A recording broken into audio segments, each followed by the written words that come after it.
Bonjour, bienvenue sur objectivemoto.com pour vous présenter une petite moto. Oui, c'est une 500 cm3 accessible avec le permis A2. C'est peut-être justement ce qui pourra en intéresser plus d'un, puisque vous avez pour une fois une alternative. Vous n'êtes pas obligé d'avoir une grosse moto, vous n'êtes pas obligé de rouler en roadster ou éventuellement même en sportif, puisque vous avez aussi des petites sportifs en A2. Non, si vous, ce qui vous branche, c'est le look custom, et bien cette Honda CMX 500 Rebelle a tout, justement vraiment tout, pour vous faire penser au custom.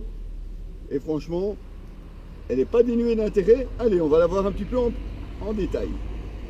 Côté moteur, on retrouve un bicylindre en ligne 471 cm3. Ce n'est pas un foudre de guerre, on est d'accord avec vous, puisqu'il développe seulement 45 chevaux à 8500 tours et un couple de 44,6 Nm à 6000 tours minute.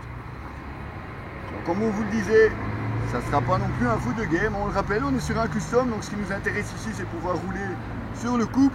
De ce côté-là, la moto est assez souple. Évidemment, ne tentez pas non plus de passer à 40 à l'heure en 6e. Là, ça ne sera vraiment pas possible. D'ailleurs, le moteur commencera à cogner pour bien vous signaler qu'il faut changer de vitesse. Mais à part ça, ça vous permet d'avoir un moteur assez vivant, qui vous permet des bons déplacements, de bonnes reprises sans vous faire peur, loin d'être apathique, c'est vrai, et on est sur un custom. Donc finalement, le moteur semble assez bien choisi pour cette Honda CMX 500 Rebelle. Côté partie cycle, on trouve à l'avant une fourche de 41 mm, à l'arrière deux amortisseurs réglables en précharge, mais sur deux niveaux seulement. Ça confère à cette 500 une très bonne tenue de route. Bon, bien entendu, la garde au sol est un petit peu limitée, mais largement suffisante pour pouvoir en profiter. Ça, vous le verrez au quotidien. De ce côté-là, il n'y a pas de souci, on peut enchaîner assez bien les virolos, surtout que la moto est assez maniable. Elle est très vive aussi, une direction très facile à utiliser, à manier, changer d'un virage à l'autre. C'est vraiment quelque chose de très agréable. La position est vraiment bien choisie sur cette moto. Malheureusement, en duo, on risque de taper assez rapidement à l'arrière. Et oui, sur certains trous ou sur certaines chaussées plus défoncées, il n'est pas rare de venir taper à fond de course des amortisseurs arrière. Là, c'est déjà nettement moins agréable. Alors, tant qu'à parler confort, vous avez une selle pilote un petit peu plus lâche, un petit pouf pour le passager malheureusement. Et c'est du custom, hein. On est vraiment sur quelque chose d'assez assez dur. Alors autant vous dire, les suspensions font peut-être bien leur travail, mais au bout d'une centaine de kilomètres, on le sent quand même passer et on demandera bien de faire une petite pause parce que c'est assez dur quand même. Pas très confortable. Là, il y a quand même quelque chose à changer ou à améliorer. Côté freinage, pour en finir avec la partie cycle, on trouve à l'avant un seul disque 320 mm avec des étriers 2 pistons, un 240 mm à l'arrière.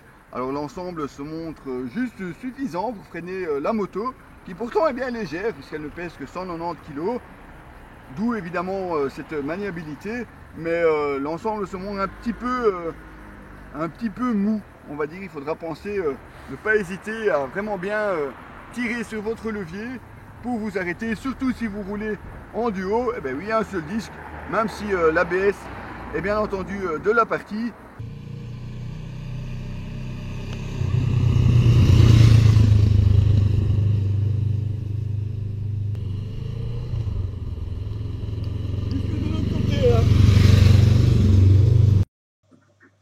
Et comme on vous le disait aussi lors de l'essai du Triumph Scrambler, eh bien, l'essentiel ici est de se balader, tout simplement, profiter du plaisir de conduire votre moto là où bon vous semble. On ne parle pas de chrono, on ne parle pas de stun, on ne parle pas de slider, non, rien de tout ça. Ici, c'est la moto à l'état pur, donc simplement rouler, profiter de la balade, peu importe que vous vous promeniez en ville ou à la campagne, de ce côté-là, il n'y a pas de souci. Bon, allez, on retourne un petit peu pour quelques détails supplémentaires sur cette Honda CMX 500. Mimétisme des gros customs avec, comme vous pouvez le voir, les feux de position dans les clignotants. C'est assez sympa, en plus ça offre plus de visibilité aussi par rapport aux automobilistes. Bon, évidemment, vous avez les warnings si vous en avez besoin. Rien que comme ça, ça offre déjà plus de visibilité. Par contre, à l'arrière, je vais vous montrer là, ça aurait pu être un petit peu mieux. Et oui, comme vous pouvez le voir, eh bien, à l'arrière, ils ne font pas office de feu de position, puisque vous avez ce gros bloc ici qui sert de feu et de feu stop. Là, c'est un petit peu dommage. À la limite, on enlève le bloc là, on utilise, comme sur certains gros custom, les clignotants qui font office de feu stop, de clignotants. Là, elle aurait vraiment de la gueule à l'arrière, non? Alors, côté réservoir, on embarque seulement 11,2 litres. Alors, vous allez me dire, oui, c'est peu. Oui, mais ce bicylindre, en fait, est assez peu gourmand, puisque, comme vous pouvez le voir sur notre assez beau compteur, entièrement digital, là, c'est vrai que pour la lecture, ça risque parfois d'être un petit peu un souci, mais malgré tout, un bloc compteur assez complet, puisque vous avez quelques voyants ici au-dessus et en dessous. Vous avez aussi une jauge à 4 barres seulement, mais comme vous pouvez le voir, je vous le disais, assez économique.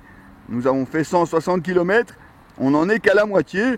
On vous mettra bien entendu le détail complet de la consommation dans notre article, mais là, comme ça, à première vue, ça n'a vraiment pas l'air très très gourmand comme moteur. On retrouve aussi l'heure, et alors juste en dessous, un seul bouton pour changer entre les deux tripes et le totaliseur. Et puis c'est tout. Et ben oui, on vous le disait, on est vraiment dans l'esprit custom. Et oui, dans l'esprit custom, on s'en tient au strict minimum. Mais c'est pas mal, c'est assez complet, surtout la présence d'une jauge. Et ouais, ça, c'est pas tout le temps fréquent non plus.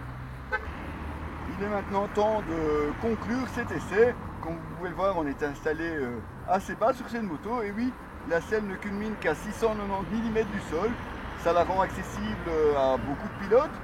Mais en contrepartie, évidemment, quand vous êtes un peu plus grand, à partir d'1,80 m, comme vous pouvez le voir, la place est déjà un petit peu plus limitée, d'où une position des genoux assez relevée par rapport à la selle. Ça, il faudra voir évidemment si ça vous convient ou pas. Donc, concluons un petit peu cet essai de cette Honda CMX 500 Rebelle. Un moteur plutôt sympathique. Certes, on n'est pas sur un moteur très très sportif avec ses 45 chevaux, mais c'est largement suffisant. Ça pousse bien, ça accélère, ça permet de bons déplacements. Ça permet aussi de monter dans les tours, ce qui n'est pas tout le temps le cas non plus sur un custom. Assez souple aussi. Bon, ne lui demandez pas non plus de passer à 40 km/h en 6ème. Il vous fera vite savoir que c'est pas sa tasse de thé. Non, finalement, une moto assez sympathique, pas lourde, accessible, facile à manœuvrer. Un freinage qui aurait pu être un petit peu plus costaud. Mais dans l'ensemble, une moto très très sympathique, surtout si vous commencez la moto. Avec un permis A2 et puis 6 199 € pour faire votre cette CMX 500. Et puis oui, comme on vous le disait, on n'est pas obligé d'aimer les sportives, on peut simplement aimer le petit poum poum de ce bicylindre custom. Et oui, une moto très sympathique finalement, très maniable en ville, mais qui peut aussi s'en échapper. Un look plutôt sympa. Bon, évidemment, le duo, c'est pas sa tasse de thé. D'ailleurs, vous la verrez sur beaucoup de photos, tout simplement sans le pouf arrière. Bon, vous retrouverez l'article complet de cette Honda CMX 500 Rebelle sur notre site www.objectif-moto.com. À très bientôt les amis.